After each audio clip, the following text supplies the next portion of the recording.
Jangan lupa ya di subscribe, like, comment, share, dan tekan tombol loncengnya. Assalamualaikum warahmatullahi wabarakatuh. Saya Safril Sofyan, Koordinator Presidium kami Jawa Barat. Hari ini tampil di Jakarta dalam rangka 3 tahun Koalisi Aksi Menyelamatkan Indonesia. Kami di Jawa Barat melakukan aksi bersama dengan selama ini, dengan juga bersama Presidium kami se-Indonesia, dalam hal ini lintas provinsi.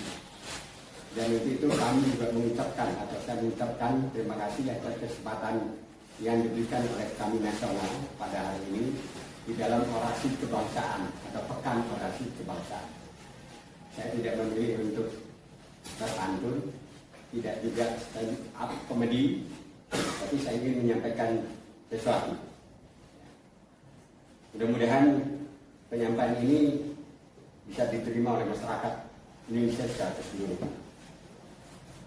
Untuk itu perkenankan saya untuk menyampaikan, ya walaupun kelihatannya tersinggung, karena memang masyarakat Indonesia itu ramah dan selalu tersenyum, walaupun kondisi dalam keadaan yang tidak baik-baik saja, walaupun kondisi dalam keadaan menderita ataupun miskin, tapi masyarakat Indonesia selalu tersenyum.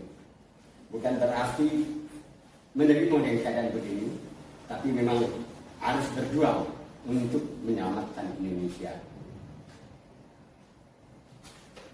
Bahwa pemerintahan Jokowi sudah tidak memiliki harapan lagi untuk mampu mencerahkan bangsa dan membahagiakan rakyat Indonesia. Terlalu banyak masalah yang ditimbulkan oleh peran kepemimpinannya, baik di bidang politik, ekonomi, hukum, agama, maupun lainnya. Amanah yang tidak tertunaikan bahkan diabaikan.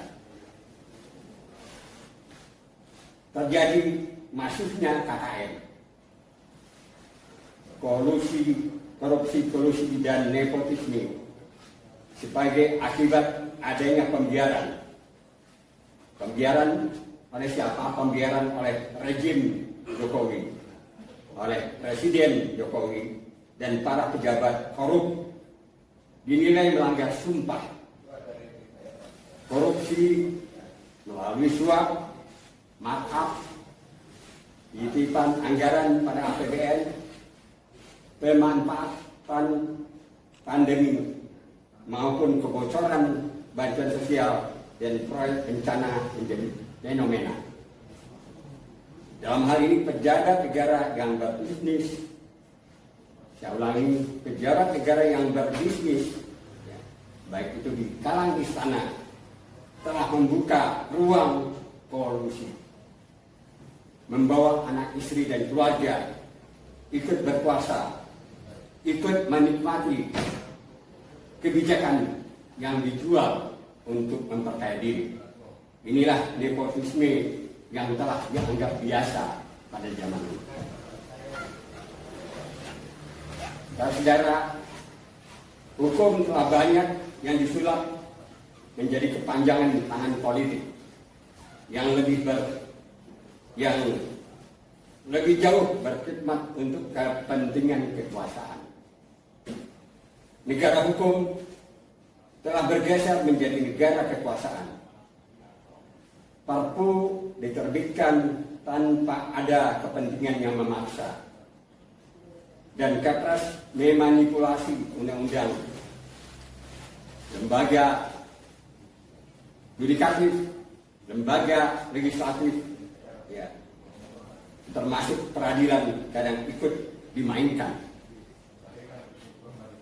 Bahwa Presiden Jokowi harus bertanggung jawab atas pelanggaran konstitusi terkait pengelolaan keuangan negara dan APBN.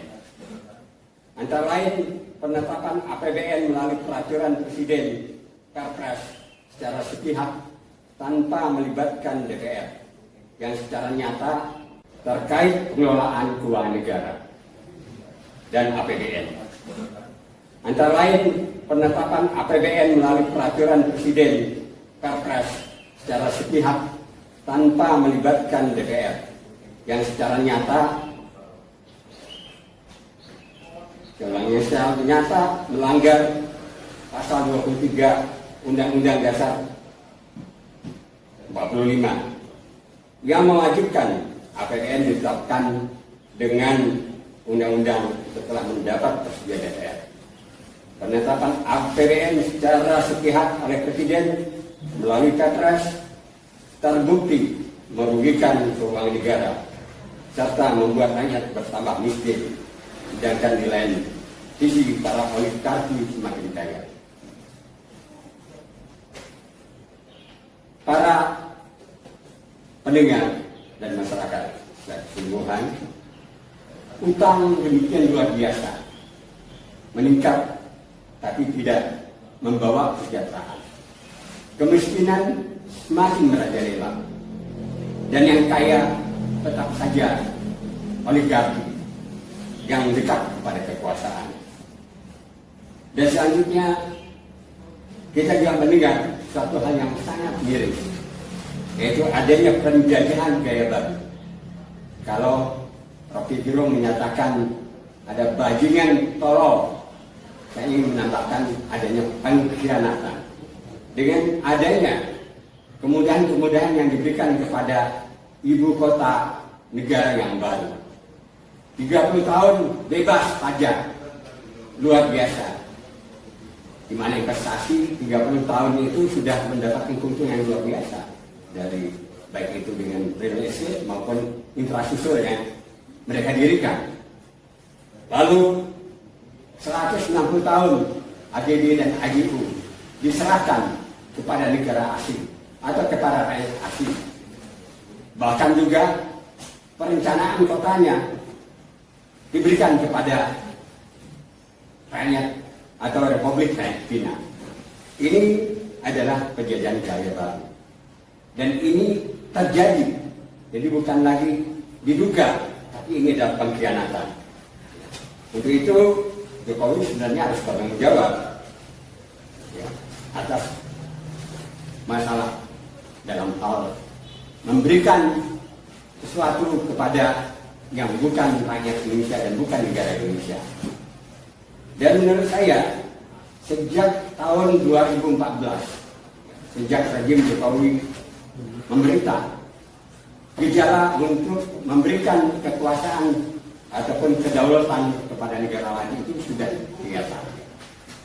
Pulang Jokowi dari kunjungan ke Cina di tahun 2014 dan hadir pada peresmian IPDN atau wisuda sarjana. Di situ Jokowi sudah punya rencana di dalam hal bekerja sama dengan RRC dan memberikan kemudahan-kemudahan, dan itu pun semua dilanggar, termasuk Undang-Undang Ketenagakerjaan yang mewajibkan adanya harus berbahasa Indonesia dan ada level tertentu. Begitu juga adanya batasan-batasan yang lain. Tapi itu semua dilanggar untuk memberikan privilege atau keistimewaan kepada Republik Cina. Tentunya ini sesuatu yang sangat mengkhawatirkan, terutama bukan untuk saya ataupun generasi saya, tapi ini akan mengkhawatirkan buat generasi Z, generasi milenial ke depan, karena semua sudah tidak saja tergadaikan, sudah diberikan kedaulatan kepada negara lain. Ini akan menyulitkan buat bangsa pada generasi muda mendatang. Dan saudara, dalam hal ini yang dikatakan Indonesia emas itu akan menjadi omong kosong, walaupun dikatakan ada bonus demografi. Tapi karena yang ditinggalkan buat generasi mendatang adalah utang yang luar biasa pada generasi muda mendatang. Dan saudara, dalam hal ini yang dikatakan Indonesia emas itu akan menjadi omong kosong, Walaupun dikatakan ada bonus demografi, tapi karena yang ditinggalkan buat generasi mendatang adalah utang yang luar biasa, baik utang pemerintah dengan jumlah yang juga luar biasa, 8.000 triliun, dan itu pun ada hidden utang lainnya, termasuk juga sama jumlahnya dengan BUMN yang merupakan juga jaminan negara. Dan 16.000 triliun ini akan jadi beban buat generasi mendatang. Dan ini harus disadari oleh generasi mendatang, bahwa Indonesia ke depannya bukan sebagaimana yang dinyatakan Indonesia emas itu, tapi Indonesia yang kelam karena ada ambisi pribadi, ada ambisi keluarga untuk memberikan legasi yang tidak benar, yakni dengan memunculkan proyek IKN dengan memberikan kedaulatan kepada negara lain dan memberikan privilege atau keistimewaan kepada warga negara asing untuk membangun ataupun menempati IKN tersebut.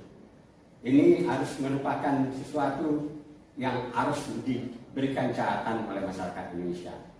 Indonesia tidak diperjuangkan dalam arti kata oleh generasi ini saja, tapi jauh berdarah-darah di zaman dulu. Tapi dengan enaknya oleh rejim sekarang memberikan kedaulatan itu kepada negara lain, dan ini harus diselamatkan. Sebagai penutup, saya ingin menyampaikan satu puisi lah dari pantun. Beli kain untuk kebaya, memakai dasi dan juga celana. Kami berupaya agar Indonesia untuk serasi dan sejahtera. Assalamualaikum warahmatullahi wabarakatuh.